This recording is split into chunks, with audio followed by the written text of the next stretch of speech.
12 ربیع الاول کے دن کی فضیلت۔ آپ اکثر رمضان المبارک کے روزے رکھتے ہیں، اور رمضان المبارک کی جب 27ویں آتی ہے اس کو کیا کہتے ہیں؟ لیلۃ القدر۔ لیل میں نے رات، قدر میں نے بہت بڑی عظمت والی، قدر والی، قدرت والی، اور فرمایا یہ 1000 مہینوں سے افضل ہے، یہ 1000 مہینوں سے افضل ہے۔ اس کی وجہ کیا ہو سکتی ہے؟ جب نبی پاک صلی اللہ علیہ وآلہ وسلم آسمانوں پہ تھے اور لیلۃ القدر بھی لجپال کی بارگاہ میں موجود رہتی تھی، جب لجپال دنیا پہ زمین پہ جلوہ فروز ہوئے تو لیلۃ القدر اداس ہو گئی، عرض کی یا اللہ دیدار کرنا چاہتی۔ فرمایا میں نے بھی تجھے اسی لیے روک رکھا ہے کہ تیرے اندر طلب پیدا ہو جائے۔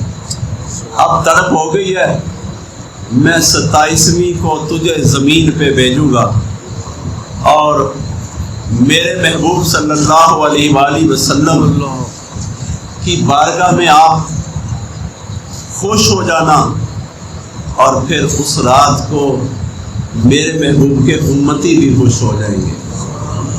اے رات تجھے میں نے 1000 مہینوں سے زیادہ افضل بنایا ہے، اور بنایا صرف اپنے حبیب کے لیے۔ اب لیلۃ القدر آ گئی تو جو فرشتے تھے جو لیلۃ القدر سے فائدے لیتے تھے اب وہ اداس ہونے لگے۔ جب وہ اداس ہونے لگے تو انہوں نے عرض کیا یا اللہ لیلۃ القدر تو اپنے حبیب کو دیکھ رہی ہے جا کے، ہم بھی چاہتے ہیں لیلۃ القدر کی رات کا نظارہ کریں، اور اس رات میں ہم بھی تیرے حبیب کا دیدار کریں۔ تو اللہ پاک نے ارشاد فرمایا تنزل الملائکۃ والروح فیہا بإذن ربہم من کل امر سلام۔ اے فرشتوں، جب لیلۃ القدر کی رات کا آغاز ہو تو آپ زمین پہ نازل ہو جانا، یہاں تک کہ سورج طلوع ہو جائے، اور صرف محبوب کی بارگاہ تک نہیں رہنا، محبوب کے محبوبوں کے گھروں تک جانا، ان کے اوپر اپنی رحمت بھیجنی ہے، اور میری رحمت کی بوریاں بھر کے لے جانی ہے۔ اب جب بھی نبی پاک صلی اللہ علیہ وسلم کعبہ شریف میں گئے، نماز پڑھانے کا ارادہ کیا، تو فرمایا کعبے کو بتوں سے، پتھروں سے پاک کر دو۔ کعبے کے اندر جتنے پتھر تھے وہ سارے اٹھا کے باہر پھینک دیے، طواف کے لیے کعبہ صاف کر دیا۔ یا رسول اللہ صلی اللہ علیہ وسلم یہ سارے پتھر ہیں، ان کی کیا کہ ان کو باہر کعبے سے پھینکے، یہ بھی کعبے کا نظارہ کریں؟ فرمایا نہیں، یہاں شرک ہوتا ہے، یہ پتھر ہیں جب تراش کے کعبے کو لگ جائیں تو عزت والے ہو جاتے ہیں، اور جب ان کے بت بنا دیے جائیں تو وہ شرک والے ہو جاتے ہیں، وہ پتھر ہمیں نہیں چاہیے۔ جب پتھر باہر پھینکے جا رہے تھے، ایک ایسا پتھر ہاتھ میں آیا جس میں اللہ کے نبی رسول اللہ صلی اللہ علیہ وسلم کے جد امجد حضرت سیدنا ابراہیم علیہ السلام کے دونوں قدمین شریفین لگے۔ ان کو جب اٹھانے لگے تو اللہ نے فرمایا جبرائیل جاؤ پکڑ لو، جا کے اس کو روک لو۔ جب روکا تو فرمایا یہ بھی پتھر ہیں، وہ بھی پتھر ہیں، یا اللہ اس کو کیوں نہیں باہر لے کے جانا؟ فرمایا اس کے اوپر کھڑے ہو کے میرے ابراہیم علیہ السلام نے میرے محبوب کو مانگا تھا۔ جس دن ربنا وابعث فیہم رسولا، میرے محبوب کے لیے یہ پڑھا تھا کہ یا اللہ مبعوث فرما اور میری اولاد میں سے فرما۔ یہ وہ پتھر ہے جو قابل عزت ہو چکا ہے، اب اس کو میرے دروازے کے سامنے لگا دو، اور محبوب سب سے کہہ دو اسی پتھر کے سامنے سجدہ کرنا، اسی پتھر کے سامنے ابراہیم علیہ السلام کا مصلی ہوگا۔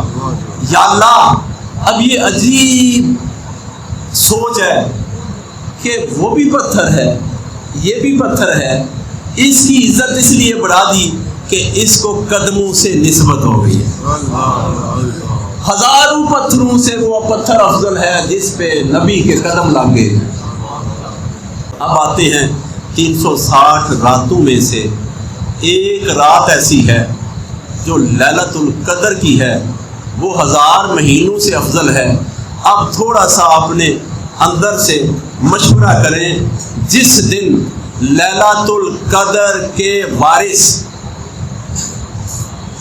کعبے کے وارث، پتھر کے وارث، حجر اسود کے وارث، نبیوں کے وارث، کائنات کے وارث، خزانوں کے وارث جس رات کو آئیں، 360 افضل ہے،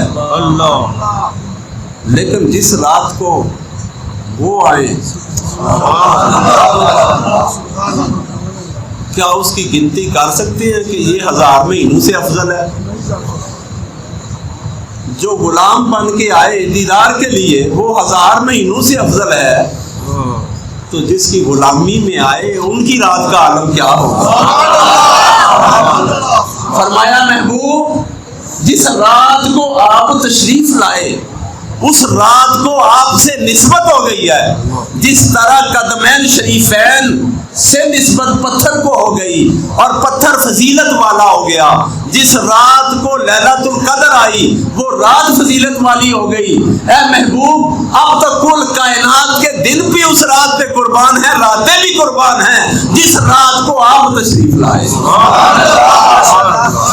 اے محبوب جس رات کو آپ تشریف لائے اور وہ دن اور وہ رات عام نہیں رہا، پتہ چلا یہی وہ رات ہے جس رات کی وجہ سے لیلۃ القدر کی رات افضل ہوئی، یہی وہ رات ہے جس رات کی وجہ سے معراج کی رات افضل ہوئی، یہی وہ رات ہے جس رات کی وجہ سے شب برات افضل ہوئی، یہی وہ رات ہے جو امتیوں کے لیے جنت کا سبب ہے۔